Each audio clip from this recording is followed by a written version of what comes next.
What if I told you that with just a few tweaks, you could find the time to start that side hustle today? Hi, I'm Michelle.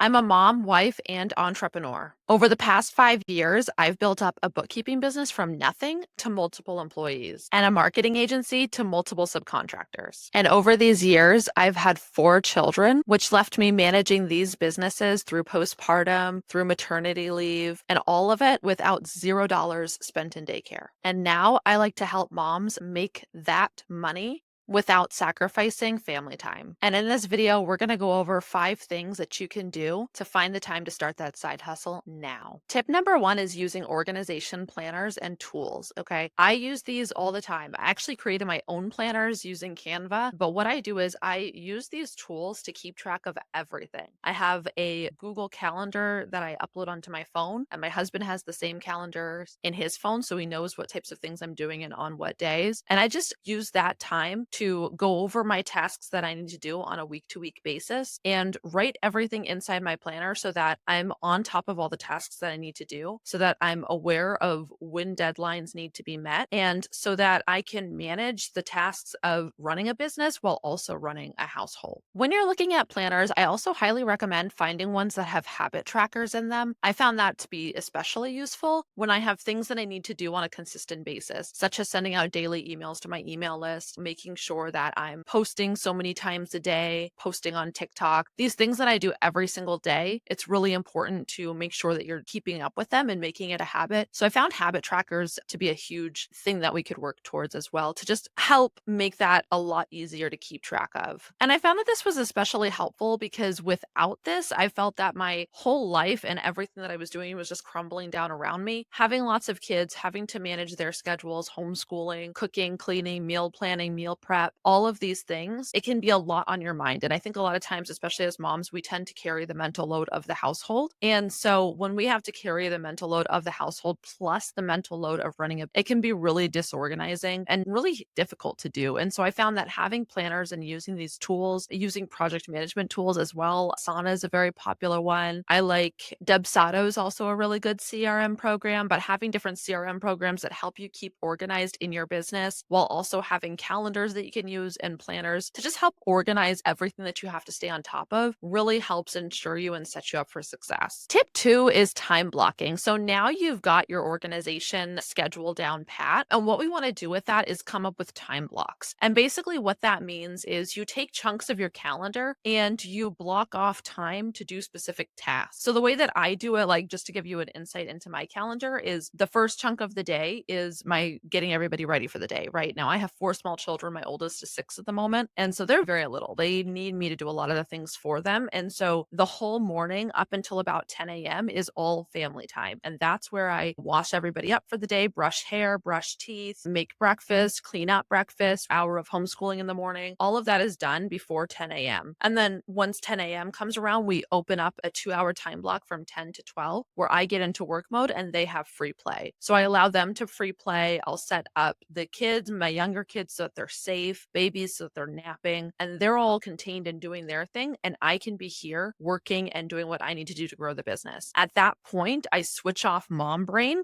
still listening. Usually I'm in the same room or an adjacent room to them so I can still hear everything that's going on. And what I'll do is I have lists of tasks that I need to do for my business. And so I start off with the most important things that need to get done first, right? Because obviously we want to make sure those are done as quickly as possible. But also I find that in the morning, I tend to just be a little sharper in my brain. I have that energy. I'm not as drawn down or groggy. And so I'll use that time to get as much work done as I can. And then around 12, we take a break. I go out there, we'll tidy up. We have some lunch together, tidy up lunch. And then we go into another 2-hour work session and they do another 2 hours of free play. And then I get a little bit more work done. By the time that's over, it's typically about 3 o'clock. And then at that point, I go out there, we clean up. I put on a movie for the kids. I'll start making some dinner and start taking on some of the household chores. Maybe at that point, I'll do some vacuuming while dinner's cooking, cleaning windows. Like I'll do a little bit more of the house maintenance type stuff at that time. And then we make dinner. My husband comes home around 4:30 every single day. Dinner's ready, showers up, we eat dinner, and then we spend about an hour or two as a family together eating dinner and enjoying each other. And then after that, I clean up dinner, clean up the kitchen. And then if I still have some stuff that has to get done that day and cannot go to the next day, I'll go ahead and have my husband take over watching the kids, and I will go right into doing some more work. And this is really important. So I think one of the next questions I would definitely ask yourself is, do you have that family support and that help around the house to be able to make this work? And the reason I ask that is because tip number 3 is family support. You absolutely need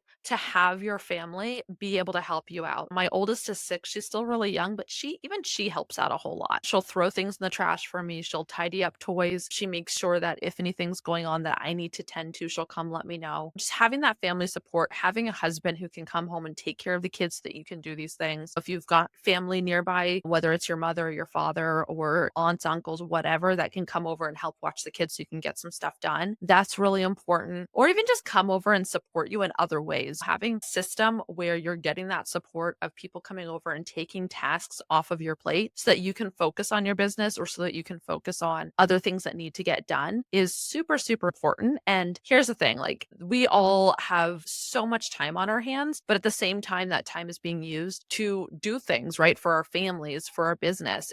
We're always so busy. And so if we could have that extra support, it really does help free up some of that time. Number 4 is automating tasks. Now, hear me out. I think a lot of people are saying AI, it doesn't really work that well. It's not totally there yet. That is complete S. And I will tell you why. Lots of people right now are using AI to automate as many tasks as possible. And it doesn't even have to be AI. There are so many programs out there that automate things for you. And so here's what I mean by that. Having sales funnels, right?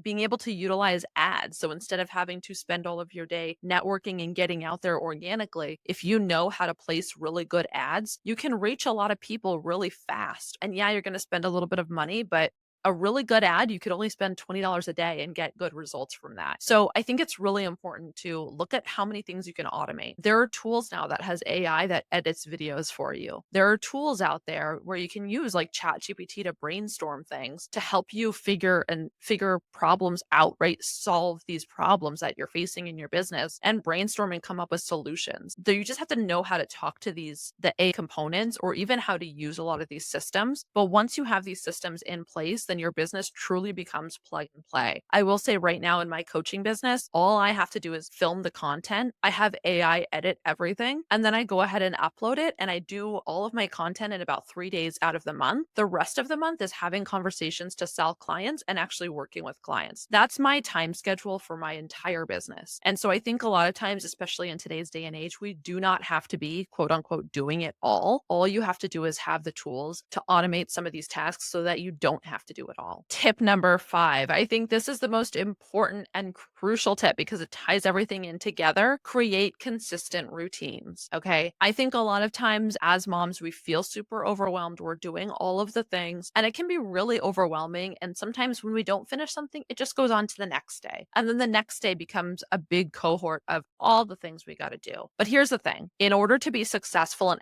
actually do the things that need to get done, you need to be consistent and you need to make sure that you're doing all the things that need to be done. I can tell you that when I first started, one of my most common excuses, especially with my husband, was there's just not enough time in the day for me to do all the things. And now that's laughable because that was when I had a fraction of the children I have now and was not even making nearly the amount of money I'm making now. So I think it's really important to realize that we can always do more. And if I'm really being honest with myself, I spent a lot more time scrolling Facebook and a lot more time watching TV than actually doing the things that I should have been doing. And I think a lot of times it's really easy to just defend our current situation and defend what we're currently doing. But if you're not willing to get uncomfortable and to make those changes, then your life will not change. And so I think it's really important to really dig deep down, get really clear on that why, right? Aggravate those pain points. What are you struggling with that will go away if you just kick yourself in the butt and make yourself do the things that you need to do? So creating these